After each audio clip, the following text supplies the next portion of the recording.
All right, welcome back, everyone, to the next episode of the Profit Playbook podcast.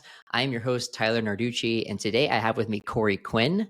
As the former CMO of Scorpion and now a dedicated agency coach, Corey specializes in guiding agency founders to scale with vertical market specialization.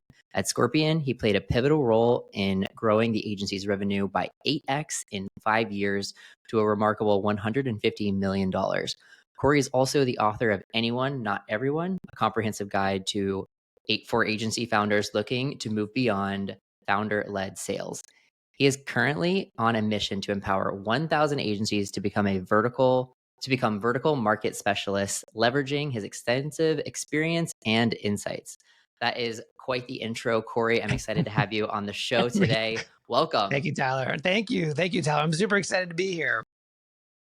Likewise. And I'm excited to dive into vertical market specialization, founder-led sales, and also your book. So let's actually start there. Let's start on your book. So your book is called Anyone, Not Everyone.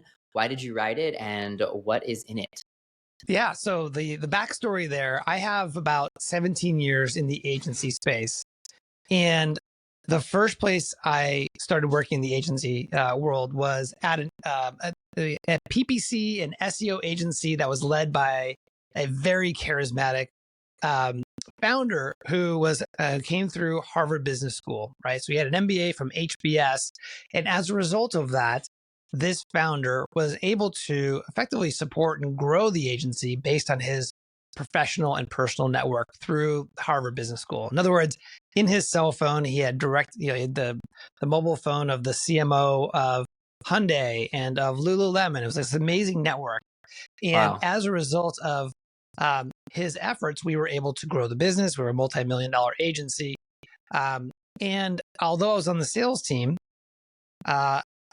we didn't do much besides wait for him to send us leads. It was so effective. Sure, we tried doing the cold calling and all these other tactics that you see today, but we ultimately always went back to just depending on this founder to drive the business. I left that agency eventually after about 6 years, and the second agency I worked for was another founder that was very charismatic. He's actually the ex-CEO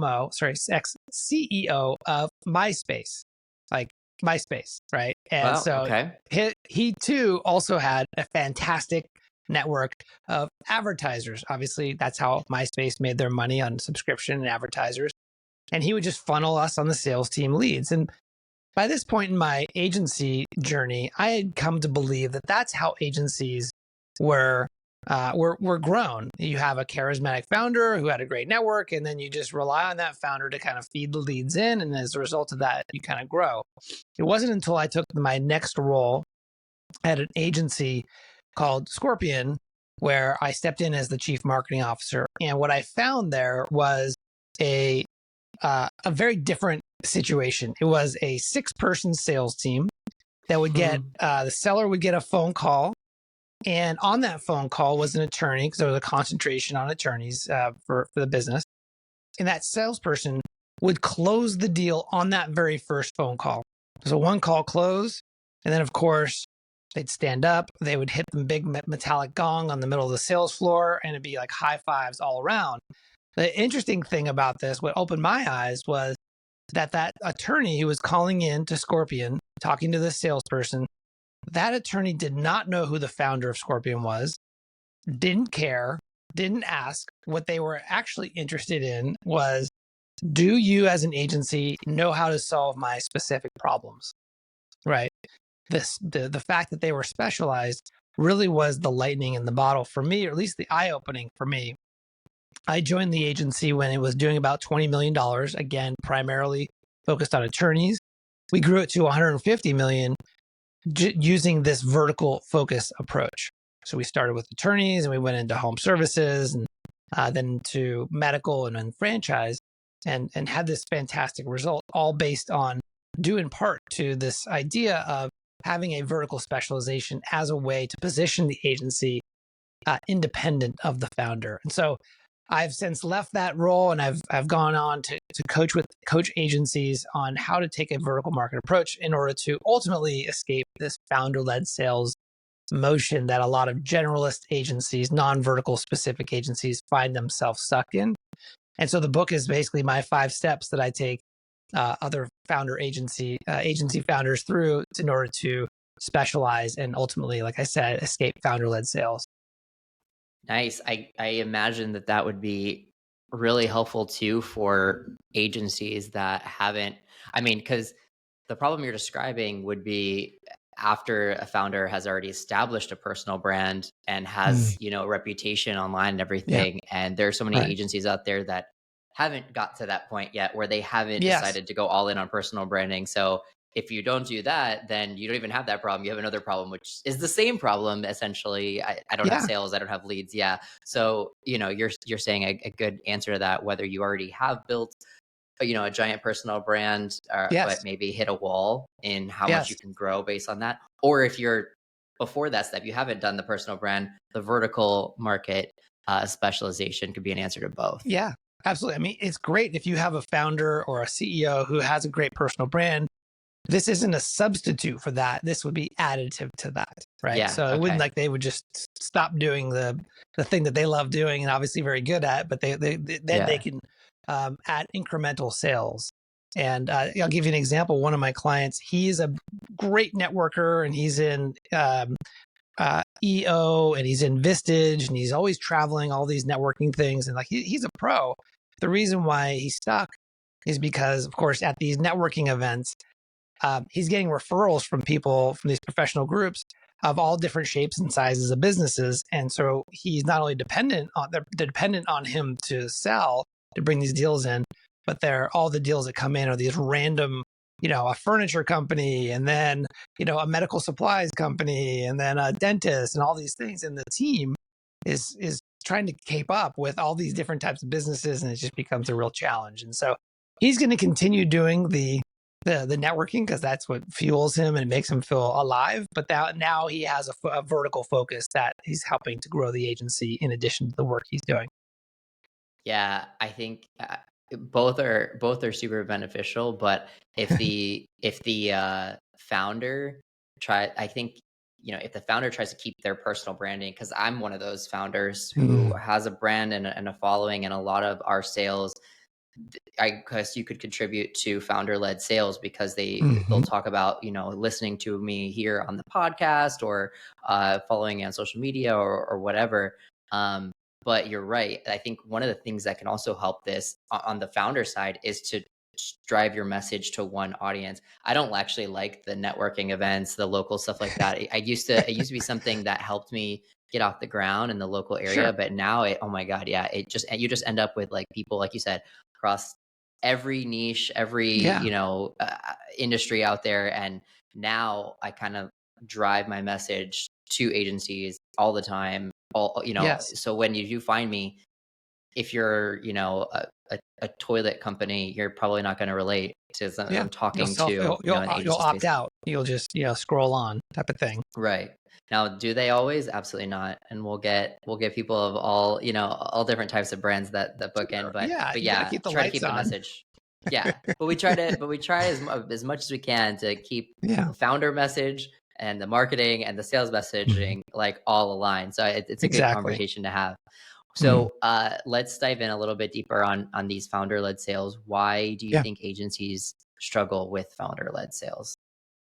Well, I think we've spoken to it a little bit, but the typical founder is either a marketing technician that came up through affiliate marketing or SEO or some other channel, and they a common story. This isn't true 100% of the time, but they will reach out to, as they're getting going, reach out to the local area, join the local chamber of commerce, or reach out to their friends and family, their alumni, and that helps them to get into business in the first point. But then Yeah. at a certain point, when they want to grow even bigger, and part of that process is going to be separating themselves from the day-to-day aspects of selling and make it optional, not required. So I think it's part of the natural evolution of most agencies who are I wouldn't say aggressive, but they're eager to grow revenue. They want to get to 7 figures. They want to get to 8 figures. And that tends to be the way that they get there, at least they get to the early stages, which is just saying yes. And the challenge and the thing that I talk to my clients a lot about is um, getting clear on who you want to say yes to, specifically, so that you could begin to say no to these other businesses that are ultimately not getting you any closer to the true outcomes that you're trying to create for your lifestyle, your family, your employees, and that whole thing. Yeah. Learning to say no to bad fit or bad fit, leads, I think is a huge lesson a lot of agencies learn in the beginning, because it's just so, when you're just getting off the ground, it's so hard to say no to really any opportunity when you want, Right. When you need that revenue to keep going, existing, or just keeping the light bill on, like at the bare minimum, the beginning. But as you start growing, you quickly realize that saying no to a bad fit can save you so much pain, stress, heartache, annoyance, everything down the line, and probably even money in many cases. Sure. Depending on how that relationship deteriorates over time because it was a bad fit from the beginning. So like kind of learning what you're best at, who you're best at helping, and just staying in that lane is, a lesson everyone And has it's to get at some point. It is, and unfortunately it's kind of it's counterintuitive. Like, as humans, we don't like things being taken away from us, right? Yeah. Including potential revenue, and if you think about targeting a specific market or a specific industry, taking away the opportunity to work with businesses outside of that industry, it's very hard for us to do that. And typically, again, in my experience, the agency founder will not immediately say, yes, I want to narrow my target market to get more streamlined and operationally, process driven, and all these things that come with it. They typically say, no, we're good. We're just going to hire another cold calling, third party to help us get more leads. Or no, we'll just do more LinkedIn ads before they. And of course, what typically again happens is that they're getting the same results, which is the cost per leads are really high. The clients are not quite the right fit. There's not a lot of operational efficiency in their business, and they just continue to spin the wheels. Yeah. And it goes nowhere fast. And I guess the point I wanted to make was that they kind of have to do that a couple of times before they're ready to say, okay, I throw up my arms and say, okay, what I'm doing is not working. I'm ready to try something else. I can't convince them. They have to be ready. Business owners are some of the most stubborn people too. Like they'll like, it's one thing that is really good for business owners, so that, resilience and staying at it and not giving up, but knowing when you should give up and change strategy or change something is also just as beneficial, to have as a trait of an entrepreneur. And a lot of times you can have one, but it will kind of carry through all areas, and you're just continually banging your head against the wall. It's kind of like knowing when to strategically quit, I would say, doing something and then change. It's very hard. Yeah, it's very hard, especially when like all the stuff online and like, it's so much talk about resilience and keep going and not quitting and don't give up and I was stuff like thinking about that this morning. It's like, well, when do you give up? Right. You also have to be a little analytical and say, okay, this isn't working. And it's not even giving up at that point. It's just changing strategy so that it can work. So a lot of agencies, they start off as generalists. I imagine, we're going to recommend against that, being a, niche specialist, really. So what are some of the major challenges in being a generalist for an agency? Yeah, well, you have the challenge of having just a very watered down positioning and messaging. When you service businesses of all shapes and sizes, and you do all things for all people, then it's very easy for people to ignore that message because it's not specific and it's not very relevant to any one audience. And as we all know, we're over communicated to, over advertised to, and it's that that challenge of trying to appeal to everyone creates a very sort of watered down and ultimately ineffective positioning, which has the result of not being effective. So you have to depend on the founder to work their network. Kind of, it goes back to Yep. the original problem.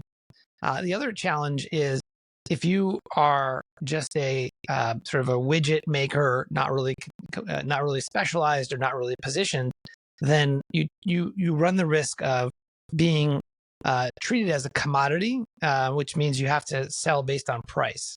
You have a lot of price compression, which is not the best clients you want to attract. You don't want to attract the super price sensitive clients. They can be challenging to work with, and you typically will struggle with keeping clients, because if they just see you as, a widget, a tool maker, in this, as an example, or a website designer without any real positioning, then if they can find a cheaper website designer across the street, then they'll leave you. And so you have that whole commoditized aspect of being for no one. And I think something that most founders really care about, if not all, is really producing an amazing product, and if for their clients, creating a transformational result in their life. And it's really, really difficult to do that if you're trying to do a lot of different things for a lot of different people.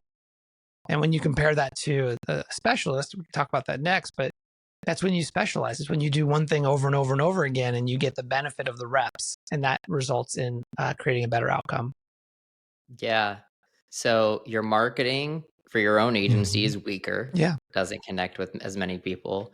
You're fighting against people that are bottom of the barrel. They're price shopping. And, the worst thing, well, one of the worst things that you want to hear on a call is, yeah, I have like 5 other calls this week. I'm going to give you guys a call back and let you know how it goes. It's just like, okay, sure. Yeah. And then what, kills me even more is like when my closers will talk to me about, as I have a sales team of about 5, and we have our weekly meetings, and, they'll go over that kind of stuff. And, when you press your closer, or your closer presses them on that, okay, who are you meeting with? How do they compare? What exactly are you looking for? They have no idea. They're just clicking on a whole bunch of ads. They saw yours, they saw a few others, and they lumped you all together. And now you may be night and day different from these people that they're comparing you to, but the lead has no idea, right? So it's really important that you have that idea, that how you're different, that how you position yourself in the market, because it's rare, I would say, nowadays for agencies to be advertising themselves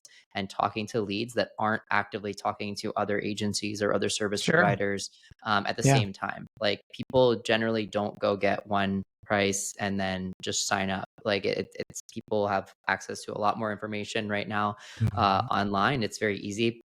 There's even AI apps that make online searches even faster to find your competitors. So like, they're shopping, they're all shopping. Even if they don't say they're not shopping, they're definitely shopping. So you have to kind of know that comparison. And then I love that your last point on, fulfillment, like your actual delivery of service. Even if you're doing lead gen, like Facebook ad campaigns, even if it's all Facebook ad campaigns or Google ad campaigns, if you're doing them for like 20 different industries, your results are going to vary. But if you have like 1 to 3 like core clients, then you'll be able to get really, really good at the delivery of those types of clients.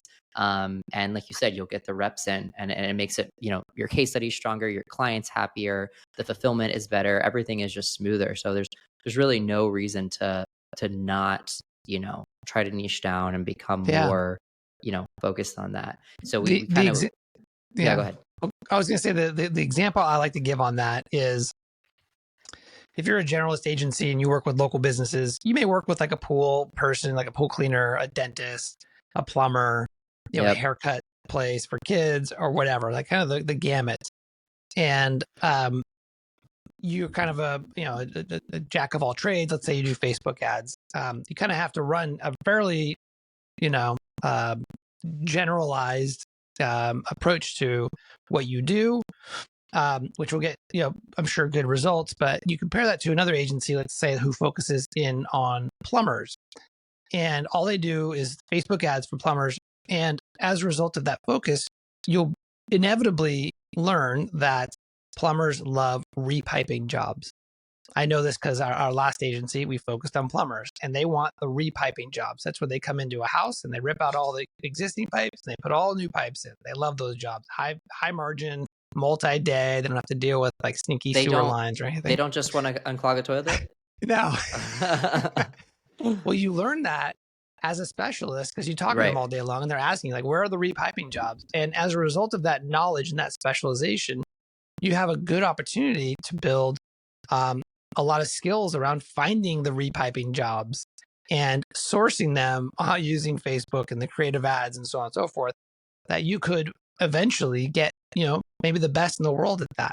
Well, Yeah. if you told 10 plumbers that, hey, I'm the best in the world at getting repiping jobs versus some other agency who just does random Facebook ads, you're definitely positioned much more at a much more advantage than just a generic agency. Yeah, absolutely. Just like dentists want, the procedures. They want, Yes. the Invisalign. They want, Yes. the expensive, remodels, essentially mouth remodels. I don't know what the word I'm looking for is. Yeah, let's gut it. Let's just put them all in. Yeah, the whole brand new mouth teeth. remodel. So we talked about challenges of being a generalist. We did talk about some benefits of becoming a more vertical market specialist. But are there any others that you'd like to add? Yeah, I mean, it's just the opposite of the challenges, right? So instead of having watered down marketing, you have very clearly articulated marketing that's pointed to a specific buyer that has a specific problem. And what buyers care about is that you don't understand their problem generically, you understand their problem specifically, and that you have evidence and case studies and proof that says that, yeah, they can solve our lack of repiping jobs because that's all they do, right? And so that specificity is super powerful in positioning, especially in today's world. By the way, the people who are hiring agencies today are not necessarily marketing experts, especially at the SMB level, right? They don't understand marketing. And so if you're not good at articulating the thing that makes you unique and special very clearly at using their language, they're not going to get it. They're not going to pick it up. They're not going to get the nuance. And so that's really an art behind really trying to articulate that specifically for that buyer. So you get that. Once you are able to do that, you get the benefit of that sort of that differentiation and you stand out a lot more. Yeah. Specialists can charge premium prices. If you're the repiping best in the world at repiping and that's your brand as an agency, you'll charge more because you're going to have a lot of demand. And gosh, if plumbers could just, hire an agency who can just all of a sudden get repiping jobs, it would be a line around the corner of plumbers who want that. So you're able to charge more of a premium. And as we talked about, you get really good at doing a couple of really important, challenging things really well. Hopefully the best in the world. That will help you to drive your business as well. Yeah, that's huge. I love the point on communicating to the client and knowing how to speak to them and understanding that they're not marketing specialists. I actually was posting about this on my Threads account this past week, which is when you have clients as a marketing agency, it is just as important to be able to effectively communicate the good results you are having for your clients to your clients all the time. It's just as important as it is communicating them as it is actually getting those results. And we, this is something that all agencies will go through at least once or twice in their existence. I experienced it myself. It's terrible, but you can be getting amazing results for your client. But if you don't know how to communicate with them and talk to them, because they're, like you said, they're not a digital marketing expert. They don't know what a good cost per lead is, cost per, any of that. Absolutely. They don't know what the KPIs are. If you don't effectively communicate what those KPIs are, what you're going after, and then share the good news on a weekly basis that not only are we in KPIs, but we're exceeding KPIs and here's where we're at. This is where we're trying to go. If you're not good at that part, you can have a client that's getting the best results of every one of your clients and they're still upset because they didn't understand that we passed the goal or that anything was that. It's a huge hurdle for agencies. And so if you are a market specialist and you're able to talk to these style of people that, have the knowledge that they have in their vertical, you can help better bridge that gap between the marketing jargon and their actual vertical. So I'll give you an example of that. So we were working plumbers in my last agency and we were originally working with attorneys, got really good at that. And then we set up a whole different division for plumbers. And what we learned along the way, we're doing sort of lead gen marketing for plumbers. And what we found out was we were doing very good marketing for them. To your point, we would weed out all the spam calls and everything else. So it was just anything that got through to them was super high quality leads. Well, it turns out the plumbers really like the phones ringing. They want a lot of activity, right? And like, so we were explaining like, well, we're holding back all the garbage leads. And they said, well, we just need more activity from this. We want to see more. So what we ended up doing is we ended up building a system where they would get a text message every time a lead came in and right to the owner's cell phone. So that it wasn't just buried in some email, it would get it on their hip, right? They would have their cell phones on their hip, right? They would, every 5 or 10 or 20 minutes, whatever it was, a couple times a day, they'd get a text from us saying, hey, we got you another lead. And that resolved that concern, that worry that they like, hey, I'm spending all this money, where are the results? We were delivering results, we just weren't communicating them in a way that they actually felt it. Yep. That's huge. It is. It's so under talked about, really, the actual communication part, because nothing in the service delivery and your story changed at all. You're already doing that. They just didn't feel it or think that they felt it, and that will kill, the entire client relationship on its own, which is wild. Right. So crazy. So, what criteria would you use to choose, the vertical market that you'd like to go into? I typically call them niche, but I'm calling them vertical markets because I know that's your thing. With the language, I think niche is obviously very, very commonly used term, but it's not very very clearly defined what that is. Or you ask 10 people, you'll get 12 different definitions. So I like the term vertical, because there's a inherent benefit of focusing on a vertical market or industry. We've been using plumbers or dentists. These are examples of verticals. The benefit of focusing on a vertical versus, let's say, a niche, which you could argue could be, females from 35 to 49, potentially. The benefit of working or targeting and focusing your business on a niche, on a vertical, is there's inherent word of mouth within the vertical. So my wife, as an example, is a psychiatrist. And guess where she spends all of her free time? Not all of it, but a lot of her free time on her phone. She's in the the mom psychiatrist Facebook group, of which there are 25,000 mom psychiatrists, or if it's physicians, and that's where they spend their time. There's a built-in network. It's almost like it's kind of a village, right? All the dentists, kind of hang out online together. Communities. They have online communities. They have conferences and associations, and they have an inside language. And if you're creating great results for a specific vertical, then you begin to build the momentum and the word of mouth within those networks. You mentioned earlier that when someone's looking for an agency, they typically are shopping. They're looking at 2 to 3, maybe 5 different options. Well, one of the benefits of having a vertical market approach and having a great reputation in a vertical is that you're on what I call the short list. It's the 3 to 5 potential options that they're definitely going to check out, right? And they usually choose one of the agencies from that short list. And so you want to get on that short list. And the way you do that is by building up your reputation within that vertical. So that's one of the reasons why I use vertical instead of a niche. That makes sense. What would you say to our listeners that are saying, okay, I don't really have a vertical. I'm a generalist. How do I choose one? Great question. So beyond the sort of the standard approach of taking a look at, well, how big is the market and how much revenue could I get? There are What's other the hottest niche right now? Right. What's the hottest niche? And by the way, you're not the only person asking that. A bazillion other young upstarts are trying to figure that out too. So that's not good enough.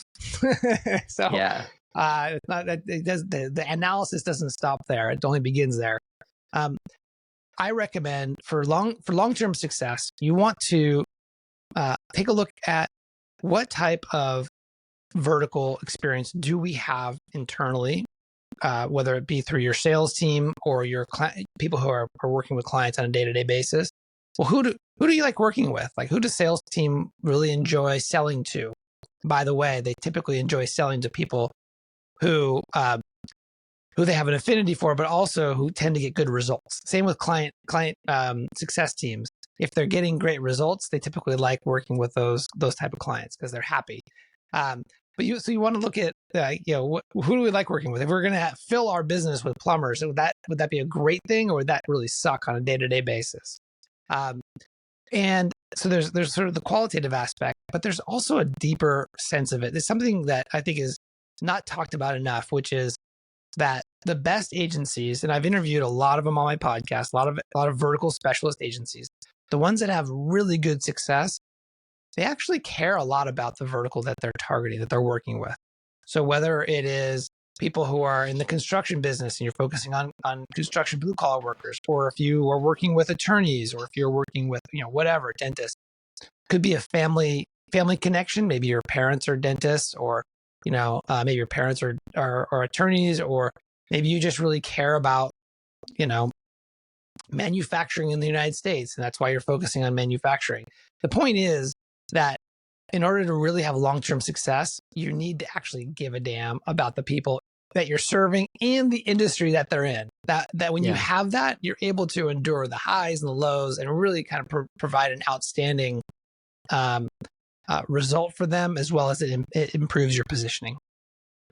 Yeah, it's a you would think obvious point, but it's not. And I'm glad you said it, because it's sad that today a lot of service-based businesses, they truly don't care about the end client relationship and happiness, and it's sad, and it's made a big stain on the industry, and it's put a lot of pressure on good service providers in the industry to rise above that, and makes it more challenging on them to connect with their leads and close deals and all types of stuff, just because there's so many bad actors out there.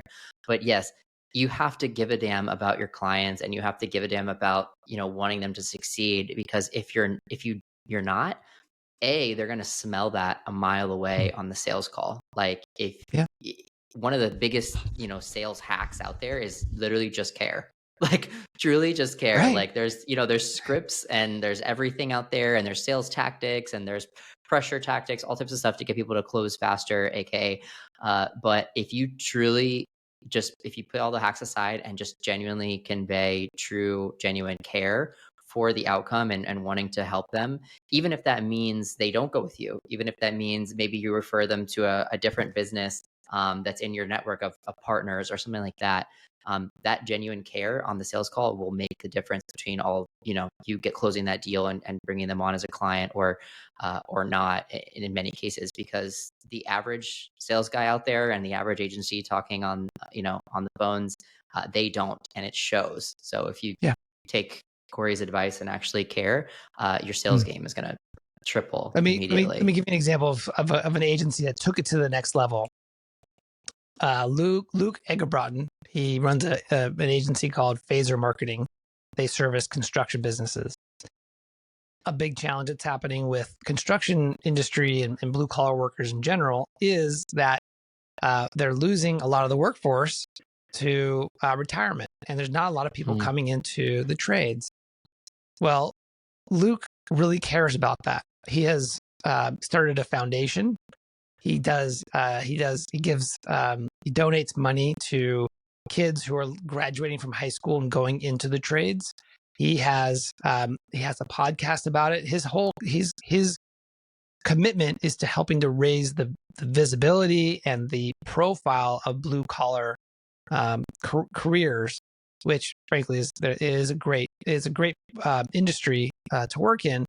It just has a bad rap in some respects. So what his agency does is that when you're working with Phaser and you're working with Luke's team, you're also funding a cause to help raise the visibility and the viability of careers in the blue collar trades.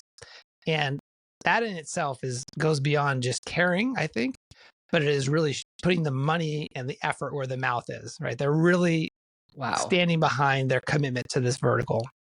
That's insane, and that is so awesome. I've never heard anything like that, and I'm officially like super impressed with that. That for Phaser Marketing, that is, he's a marketing agency. He does not work in the construction industry, but all of his clients do.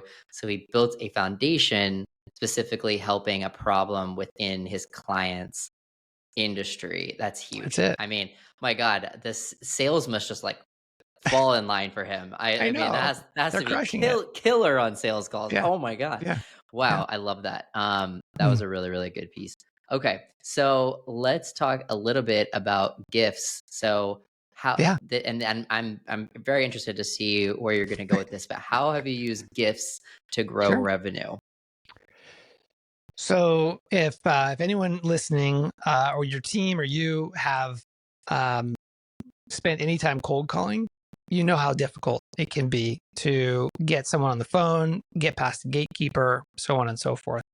Hmm. And so one of the things that I've had a lot of success in is using gifts as a first touch in a multi-touch sales and marketing campaign.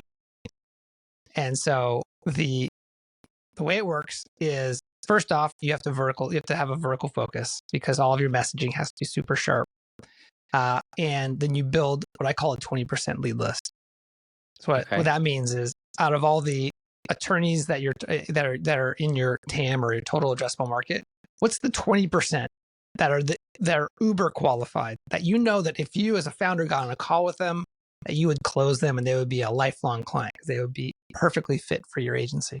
So what is that list of target customers? So 20% of them that are super high value. And instead of just cold calling them and get caught up in the same sort of, the safety nets that they have set up to protect themselves from people like us, what you do is you send them a gift. So one of the gifts that we would send as a first gift, we typically send multiple, would be gourmet cookies, and we would send it to the lead attorney. A big tin of amazing, not just any kind of cheapo cookies, these are amazing gourmet cookies. Put them in a FedEx box, send them to the lead attorney. Of course, the FedEx boxes get right past the mailroom, go right to the attorney's desk. They open it up and they see these amazing cookies, which ultimately end up in the break room. Hmm. And everyone's standing around drinking coffee, eating these amazing cookies, saying, "Who brought the cookies? These are amazing," right? And Yeah. the company I was with, a company called Scorpion, and people would say, "What's this company called Scorpion sent them? Who's Scorpion? What's this company doing? Why are they sending these cookies?" Well, when the salesperson calls and they're from Scorpion, they say, "Oh, it's Corey from Scorpion, just following up. Did you get our gift?" They're like, "Oh, you're the ones that sent the cookies. Hold on, let me Yeah. put you through to the attorney," right? Yeah. I love that. I love that. Definitely something that your competition is not doing. No, They're no. definitely not spending the time on that. So you're gonna stand out with that 100%. Yeah. What is so the 20% list, that is Hmm. something where it's like these are like our hot leads. Like they're That's super right. qualified, they're really Yeah. great fits, they're better than everybody else. Yeah. Yeah. So the way that you approach that is, if you are going outbound, you're definitely, building a list, whether it's on Apollo or Zoom Info, you're able to collect those leads. The way I teach it is, you collect those leads, you put it into a Google Sheet or a Excel spreadsheet, and then you want to qualify those leads further, not just because they are an attorney and they're in such and such city.